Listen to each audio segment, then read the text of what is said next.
ikut bersama-sama baca apa yang tadi kita baca, saudara. Tadi kalau ibu bacanya, baca rawinya di Situ Juror apa-apaan? Hah? Bacanya apa? Syarat al-anam, berarti tadi malaikat pun ikut apa yang ibu bacakan tadi.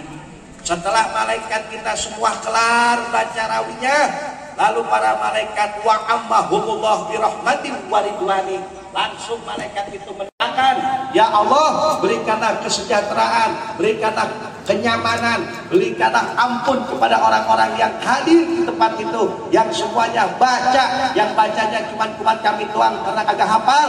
Ya Allah, gak apa-apa ya Allah, kasih ampunan, kasih sayangmu, kasih kemenangan tanpa adanya kesulitan. Amin ya Rabbal.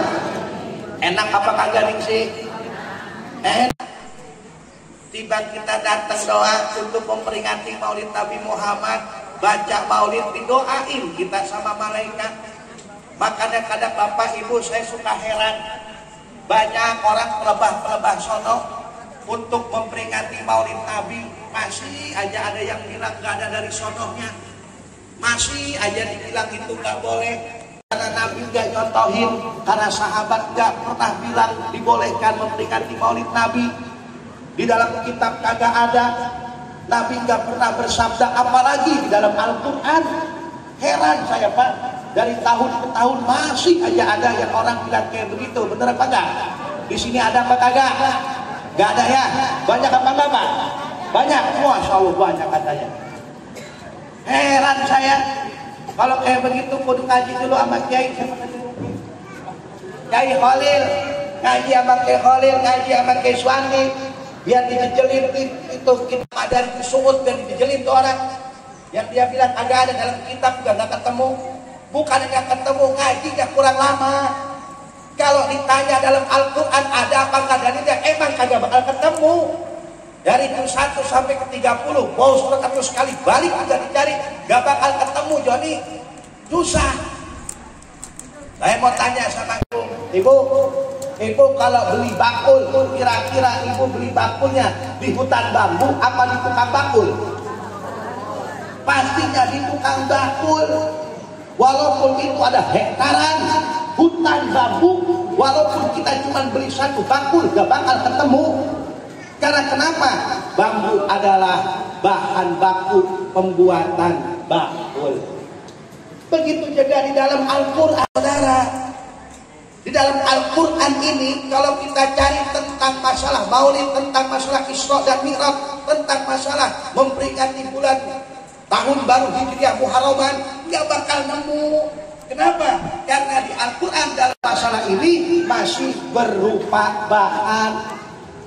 Salah satunya adalah dalam surat Al-Hajj ayat 32. Allah Subhanahu wa taala berfirman, Bismillahirrahmanirrahim. Allahnya mana? Ini mah kayak odol dipencet baru nongol. Nyebut Allahnya biar kompak, nyebut Allahnya biar hululapsu salalam bahwa zikr. Setiap lapas kalau ada kalimat Allahnya, ada lapas Allahnya, lalu kita bacakan, maka itu dinilai zikir sama Allah Subhanahu wa ta'ala. Jawab Allahnya biar kompak. Ikutin komando tangan, kalau belum sampai keyboard jangan berhenti nyebut Allahnya. Siap? Hey. Bismillahirrahmanirrahim.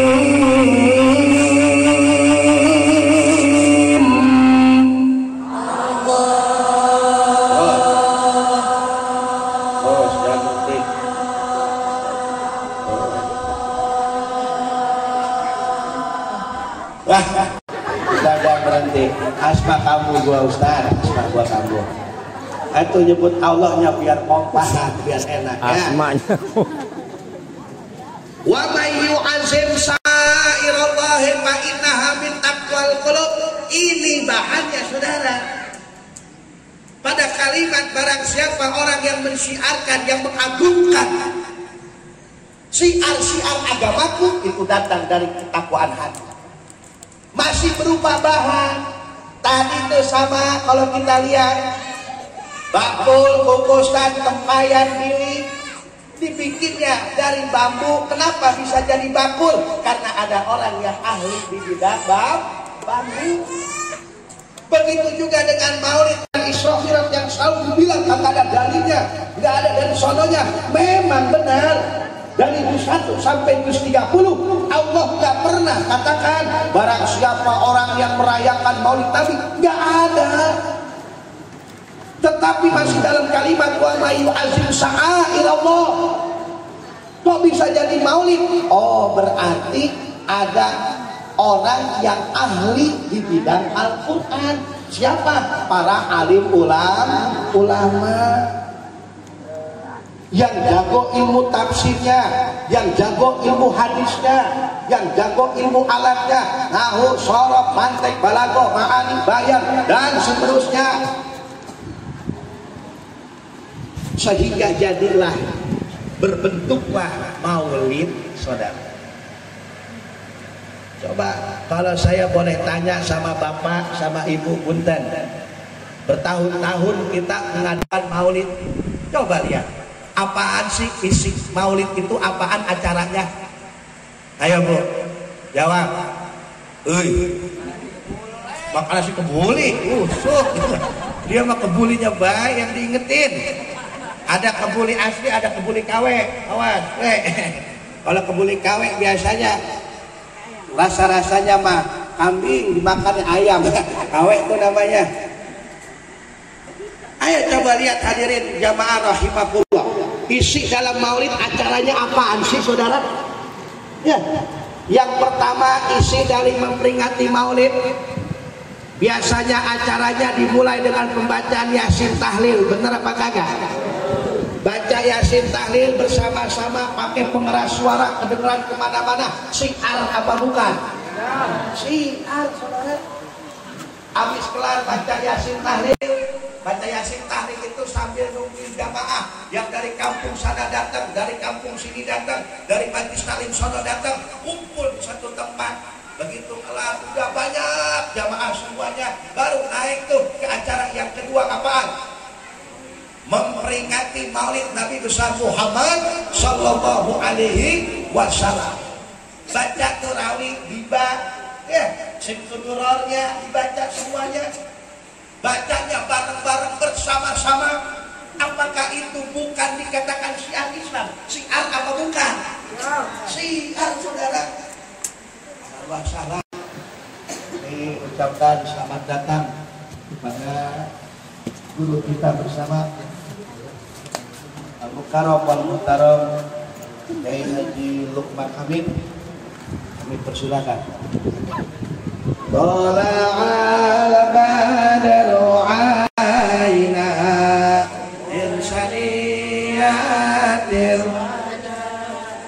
wajib syukru alaina.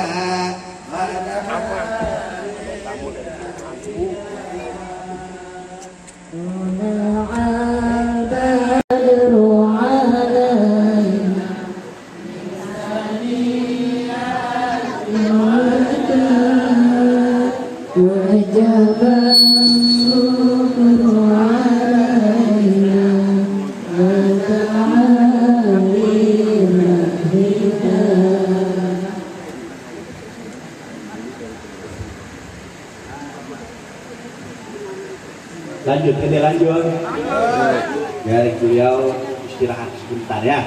Di sini baru beliau nanti yang akan lebih mantap lagi jauh. Baca maulid bareng-bareng bersama-sama, pakai pengeras suara sambil baca marhabanan. Kira-kira itu syiar apa bukan? Syiar apa bukan? Syiar, saudara. Begitu kelar baca maulid bersama-sama, break tuh 5 sampai 10 menit. Ngapain biasanya? Ngapain? Bagiin snack ya, untuk sekedar nahan rasa lapar dari tadi pagi diganjel pakai lontong ya. Sambil bagi snack sekalian tuh naikin tim hadroh, tim qasidah yang udah 3 bulan latihan. Naikin. Kalau nggak ditaikin takutnya ngambek begitu doang. Udah kelar ditaikin, Garuda tuh naikin kori, dengerin kita baca bersama-sama, dengerin beliau baca, kita dengerin, dapat rahmat kasih sayangnya Allah, dapat pahala si bukan. Kelar pembacaan Al-Quran, naik tuh penceramah, kita dengerin ilmu-ilmu yang disampaikan para mubalik. Kelar kita dapat ilmu, langsung tutup doa. Habis tutup doa ngapain? Makan kebuli kita bareng-bareng, satu nampan. Ada yang berdua, ada yang bertiga, ada yang berempat. Kadang satu nampan kita gak kenal ini lawannya siapa. Kalau lawannya teman kita sendiri mah paham tetakar. Coba kalau lawannya yang lebih marut dari kita lah, kelar kita saudara. Terkadang kata satu mampan bisa sama musuh, betul apa kagak? Makan sambil kesel, sambil kegerendang, gua omongin apa kagak ya? Padahal utangnya udah lama gak dibayar sama gua. Kenapa pelebah sama dia? Ini gua senampannya ada yang begitu. Mempererat tali ukhuwah Islamiyah, kira-kira itu syiar apa bukan saudara? Syiar. Itulah kehebatan para guru-guru kita. Itulah kehebatan ulama-ulama kita yang terdahulu. Guru-guru kita muridnya banyak di mana-mana. Kata guru kita, iya ya. Sekarang ini kan Rabiul Awal, memperingati kelahiran Rasulullah Nabi Muhammad. Daripada saya baca rawinya sendirian, lebih baik saya undang murid-murid saya. Diundang tuh sama guru kita saudara.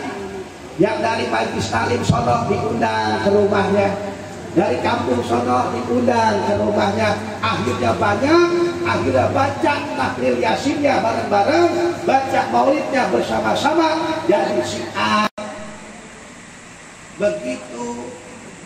Itulah kehebatan ulama-ulama kita terdahulu, sehingga kita ikutin torikohnya beliau-beliau, cara-caranya kita ikutin. Kata muridnya, asik juga ya bikin kayak gini. Akhirnya dibikin sama murid-muridnya yang sudah tersebar di mana-mana, jadi syiar. Karena itu hadirin jamaah rahimakumullah, sulit kalau kita mencari dalil dalam Al-Quran tentang maulid, sulit, gak bakal ketemu. Karena sekali lagi tentang masalah maulid, kalau di Al-Quran sifatnya masih bahan mentah. Menjadi maulid karena ada orang yang ahli di bidang Al-Quran. Hadirin jamaah rahimakumullah, sesuai dengan tema untuk memperkuat tali silaturahmi di dalam memperingati maulid Nabi ini, Bapak Ibu yang sudah kita ketahui, Rasulullah Shallallahu Alaihi Wasallam diangkat menjadi Rasul usia berapa? Nabi diangkat menjadi Rasul usia berapa? 40. Usia 40 tahun, Pak. Kenapa usia 40 tahun Nabi diangkat menjadi Rasul? Karena di dalam Islam memiliki standar minimal dalam usia atau dalam umur. Berapa standar usia manusia dalam Islam? Standar minimal kematangan itu di usia 40 tahun. Usia 40 tahun harus memiliki 3 kecerdasan. Yang pertama, kecerdasan intelektual. Yang kedua, kecerdasan emosional. Yang ketiga, kecerdasan spiritual. Kecerdasan intelektual maksudnya adalah pola pikirnya jangan lagi kayak anak kecil. Apa-apa nggak mau ngalah, apa-apa maunya aja.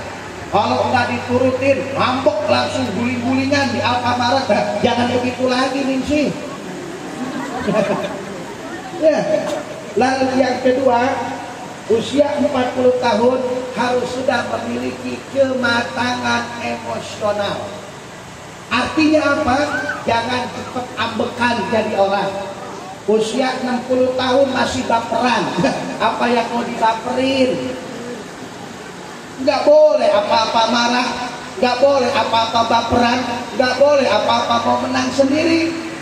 Lalu yang ketiga, sudah masuk usia 40 tahun apalagi lebih, ini harus memiliki kematangan spiritual. Maksudnya adalah ketika dia beribadah kepada Allah, jangan ngikutin kemauan hatinya. Kebanyakan orang luar biasa, kalau lagi kepentok ada masalah, senjata wirid turun semuanya, saudara. Kenal dekat sama kiai-kiai. Begitu kelar aja dari masalah, lupa sama ustaz, lupa sama kiai, lupa sama jalan ke masjid. Itu manusia 40 tahun ke atas, pola ibadahnya nggak boleh ngikutin kemauan hati. Maka dari itu hadirin jamaah rahimakumullah, dalam memperingati Maulid Nabi besar Muhammad Sallallahu Alaihi Wasallam, Nabi diangkat jadi Rasul usia 40 tahun, ke 63 berarti sisanya 23 tahun lagi. Rasulullah di dalam menghabiskan usia 23 tahun, urusannya lebih kepada agama, saudara. 23 tahun Mekah dan Madinah dirampungin oleh Rasulullah, semuanya bertauhid kepada Allah Subhanahu wa Ta'ala. Lalu kita ambil contoh hal ini, maka dari itu yang sudah merasa umurnya banyak 40 tahun ke atas, maka lihatlah petunjuk khusus dari Allah ini. Allah Subhanahu wa Ta'ala berfirman, hatta idza balagha asyuddahu wa balagha arba'ina sanah.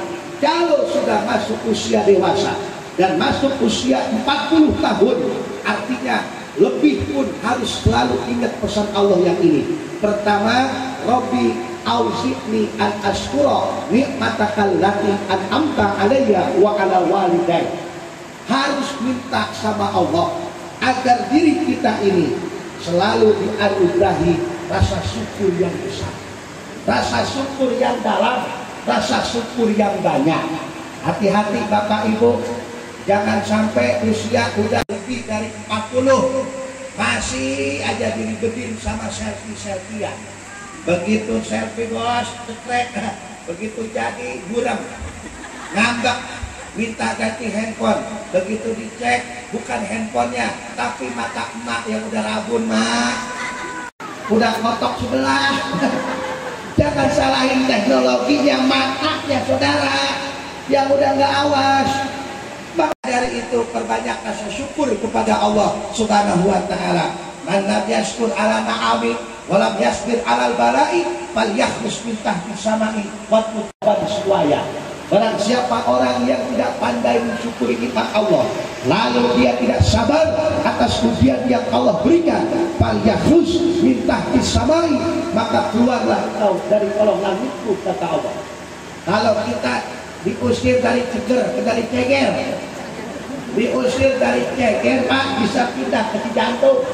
Betul apa kagak? Kita diusir dari Cijantung bisa pindah ke Kalisari. Sekalipun kita diusir dari Indonesia, kita bisa minta surat suaka kepada presiden pindah keluarga negaraan. Tapi kalau diusir dari kolong langit, mau kemana? Tuti susah, saudara. Lalu yang paling terhebat ancamannya Allah, falyatlub robban siwai, falyatlub robban siwai. Carilah Tuhan selain aku, kata Allah. Na'udzubillah, summa na'udzubillah min dzalik. Lalu yang kedua, wa an a'mala sholihan tardahu, mintalah sama Allah agar diri kita ini amal kebaikan yang kita lakukan di alam dunia ini diterima sama Allah.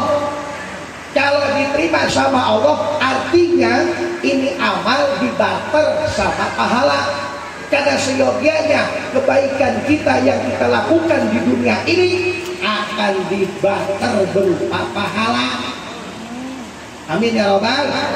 Wa fadalnahum ala katsirin mimman khalaqna tabdila. Langsung dibarter sama Allah.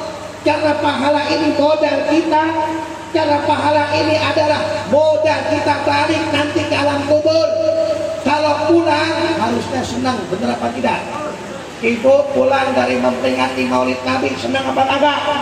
Bapak senang apa kagak? Senang. Nanti Ramadan masuk ke Idul Fitri, pulang kampung, senang apa kagak? Senang. Karena kita ketemu sama sanak saudara, sanak pemilik, betul apa enggak? Begitu nanti juga Idul Fitri, Nanti begitu kita sama usia kita habis, kita akan pulang kepada Allah Subhanahu wa taala. Senang apa kagak? Ya. Kompak Pak Kiai jawabnya.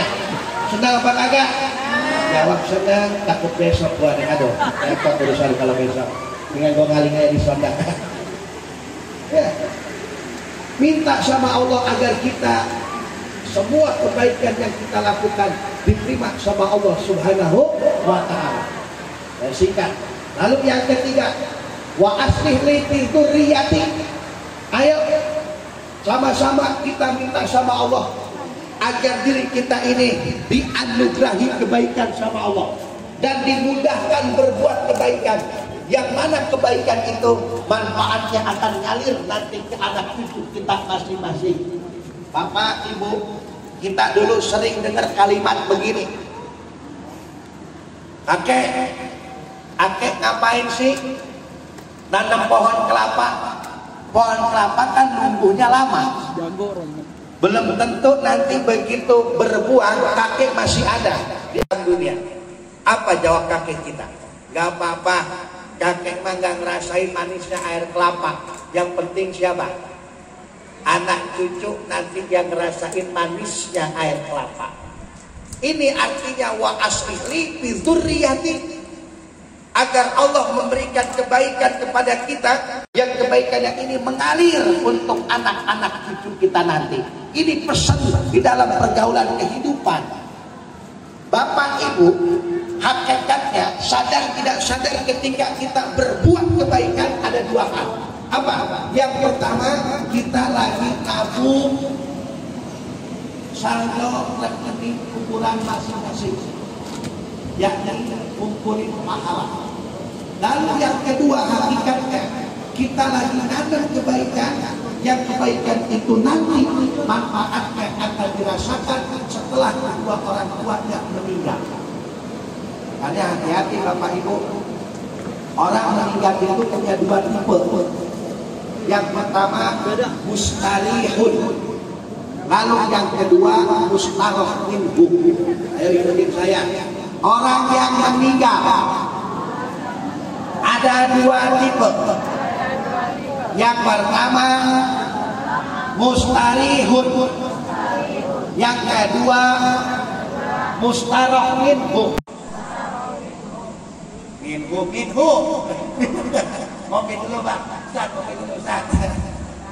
Iya. Yang pertama mustarih. Apa sih itu mustarih? Yang mustarih ini artinya si mayit yang istirahat dari capeknya hidup di alam dunia.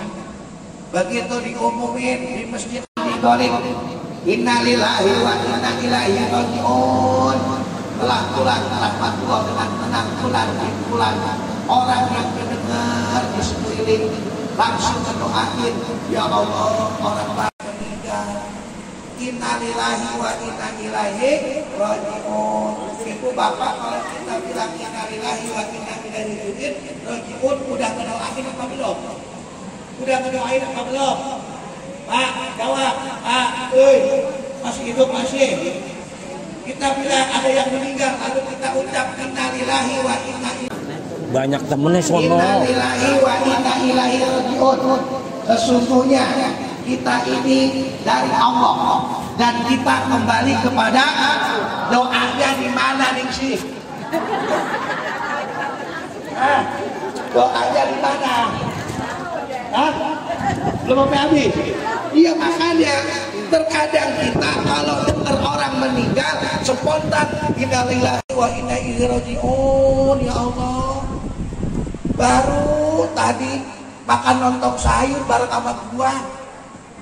Kok apa cepet amat ya umurnya ya? Temennya ngejawabin, iya. Sini. Itu meninggalnya mendadak gara-gara naik ayunan. Kilokan naik ayunan jatuh mati, iya. Lo lihat ki sono ki ayunannya di atas tower. Iya tuh. Dia 60 meter ya kegubrak ya modal mah. Ya. Kalau kita bilang innalillahi wa inna ilaihi rajiun itu belum doa, sambungin. Kalau memang laki-laki, ya Allah ampuni segala dosa-dosanya. Kalau memang nggak bisa, kalau nggak hafal Arabnya, sambungin. Allahumma firlahu warhamhu wa'afihi wa'anhu, maka jadi doa. Orang takziah ke rumahnya datang semuanya, nih mustari. Sini mundur. Karena si Maitlah yang istirahat dari penatnya, capeknya, tipu dayanya kehidupan di alam dunia. Ini tanda dari husnul khotimah. Lalu yang kedua, mustaraf minhu. Begitu diumumin, innalillahi wa inna ilaihi rajiun. Telah pulang kembali kepada Allah, pulang bin pulang.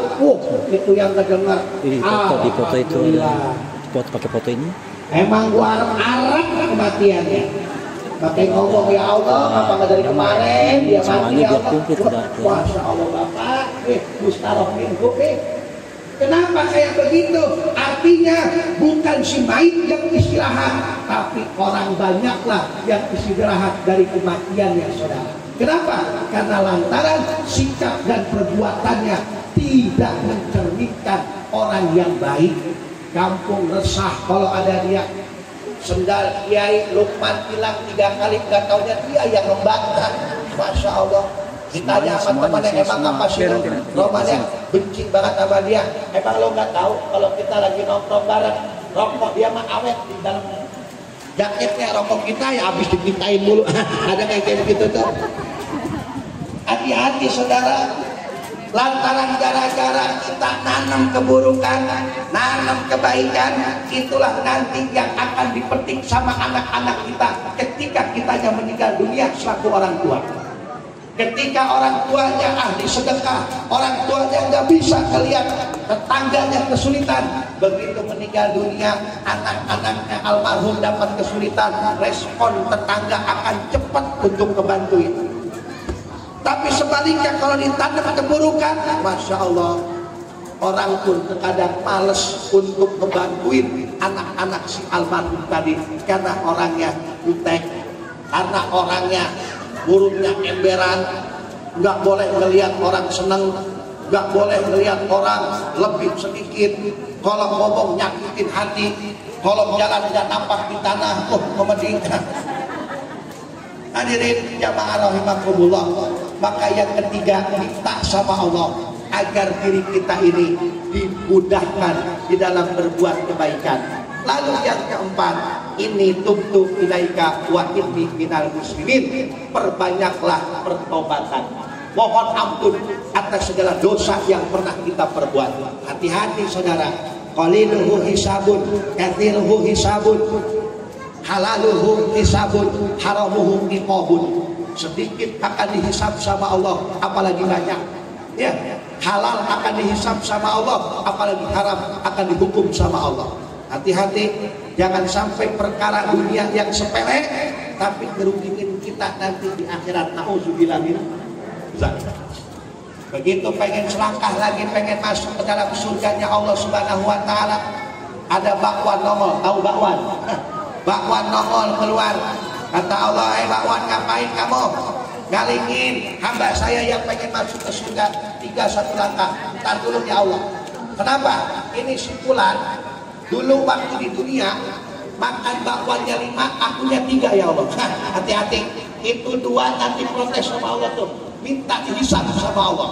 Maka dari itu jangan sampai perkara dosa kecil ataupun besar yang di dunia ini kita tidak obati, maka nanti akan terus berkepanjangan di yaumil akhir nanti. Waltan kita semua berdarah sudah. Dagingnya ada di saya juga. Dagingnya ada di beliau, luar biasa. Kemarin saya ketemu di Kalisari sama beliau, luar biasa. Pada senang Kiai berapa Kalisari, sudah diajukan begini. Maka dari itu ibu ayah sama-sama di dalam memperingati Maulid Nabi ini, yuk kita rapihin hubungan kita kepada Allah dan hubungan kita kepada manusia.